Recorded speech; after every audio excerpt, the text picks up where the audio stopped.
ఇప్పుడు మీరు వింటున్న కథ పేరు ఏడాదికొక అబద్ధం. ఒక పెద్ద రైతుకు పనిమంతుడైన పాలెగాడు ఒకడు కావలసి వచ్చాడు. వాళ్ళ ఊళ్ళోనే ఒక కాపు కుర్రాడు మంచి పనిమంతుడున్నాడని తెలిసింది. ఆయన కాపును పిలిపించి అడిగాడు, బాబూ, మా బుడ్డోడికి తెలియని పని అంటూ లేదు. ఇంటి పనికి పెట్టండి, గొడ్ల పనికి పెట్టండి, పొలం పనికి పెట్టండి, అన్ని పనులు చక్కగా చేసుకుపోతాడు. కానీ వాడికొక్కటే తెగులు, ఏడాదికొక్కసారి అబద్ధమాడతాడు. అందుకు సమ్మతమైతే వాణ్ణి పనికి పెట్టుకోండి, నా అభ్యంతరం లేదు అన్నాడు కాపు. ఏడాదికి ఒక్క అబద్ధమే ఆడితే వాడు నిజంగా సత్యహరిశ్చంద్రుడే. రోజుకు 10 అబద్ధాలాడని వాడెవడూ ఈ కాలంలో ఉండడు అని రైతు కాపు కొడుకును పనిలోకి తీసుకున్నాడు. కొత్త పాలెగాడు నిజంగానే మంచి పనిమంతుడు, చాలా చలాకీ. 2-3 చేసినంత పని చేసేవాడు. వాడు చేసిన పనికి వంక పెట్టడానికి లేదు. రైతు చాలా తృప్తిపడ్డాడు. వాడి అబద్ధం మాట మర్చిపోయాడు కూడా. ఎందుకంటే ఎన్ని నెలలు గడిచినా వాడి నోట ఒక్క అబద్ధమూ రాలేదు. సంవత్సరాది వచ్చింది. రైతు తోట ఆ ఏడు విరగకాసింది.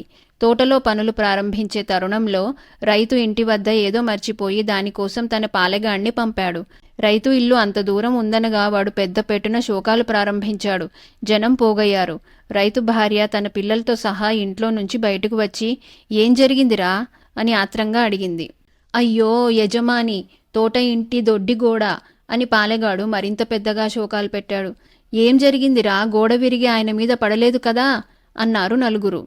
వాడు మరింత బావురుమన్నాడు. వాడితో బాటు అందరూ బావురుమన్నారు. మీ యజమాని ప్రాణాలతో ఉన్నాడా అని అడిగారు వాళ్ళు. అప్పుడే అంతా అయిపోయింది అన్నాడు పాలెగాడు.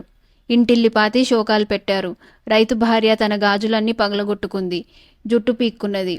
తన ఖరీదైన చీరలు శోకావేశంలో చించేసింది. పిల్లలు కూడా ఏడ్చారు. గోడ కింది నుంచి శవాన్ని తీయడానికి మనుషులు పలుగులు పారలు తీసుకుని బయలుదేరారు.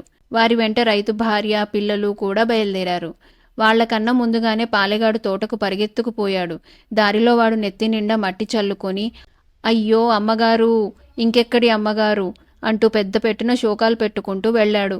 వాణ్ణి చూస్తూనే రైతు కాళ్ళు చల్లబడ్డాయి. అమ్మగారికి ఏమైందిరా అన్నాడాయన. ఒక్క అమ్మగారేనా?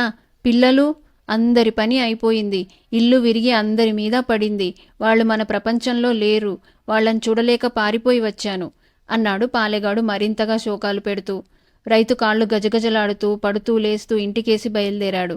మధ్యదారిలో ఆయన భార్య బిడ్డలు ఊళ్ళో వాళ్ళు కలుసుకున్నారు. బతుకు జీవుడా, మీరు బతికే ఉన్నారు కదా అన్నది రైతు భార్య భర్తను చూసి తన దుఃఖమంతా మర్చిపోయి. మీ మాటేమిటి? మీ శవాలను చూస్తానని అడలిపోతినే, నేను బతికిలేనని ఎవరన్నారు అన్నాడు రైతు.